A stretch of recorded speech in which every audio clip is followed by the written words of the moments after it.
Na tai apie rungtynės. Ne, tai viskas gerai, mūsų tenkina pergalė.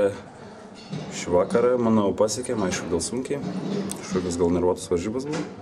Bet svarbiausia laimėjom ir pamirštam, ruošiamės kitam varžybom. Ar labai teisėjai trukdė žaisti savo žaidimą? Ne, netrukdė. Šias lygtais atrodo leisdavo kietą kovą, bet kartais neleisdavo. Nu, teisėjai dirbo savo darbą, kiekvieni esam žmonės, darom klaidų ir, manau, viskas normalu.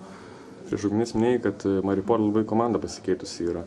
Tai taip, skaitykit, beveik 5 žaidėjai nauji, ne, jeigu neklystu. Ar jautėsi tas jų žaidimas, sakykim, pasikeitimas? Ne, gal aš vis tiek manau, jiem dar trūksta laiko, nes vis tiek ir naujas treneris. Na, aišku, 3 savaitės dirbo, kiek sakė su jais, bet vis tiek nauji žaidėjai.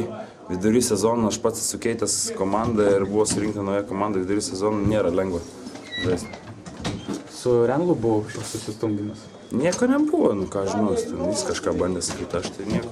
Pagarbą. Nežinau, ten buvo bauda ar nebuvo, aš nežinau, bet aš galvoju, kad ne. Reiktų pažiūrėti, gal nufilmavo kas. Po tokių emocingų rungtynių galbūt dar labiau maloniau laimėti? Ne, nu, tos emocijos, aišku, gal kažkiek turėtume mes valdytis, bet toks išsimušėm gal švieži, bet skau, mūsų tenkina pergalė. Aišku, jinai gal buvo pasiekta, negražus gal žaidimas buvo toks. Bet mūsų tenkino šį vakarą pergalę, mes pasiekėm ir, manau, visi patenkina. Eilę rungtynių jūs demonstruojat labai gerą gynybą, sakykime, čia labiau toks pasiruošimo rungtynėm dalykas ar kovingumas? Ne, tai daug dirbam ties gynybą, aišku, ir visi stengiasi gintis, nes gali neįmes, bet gali apsiginti.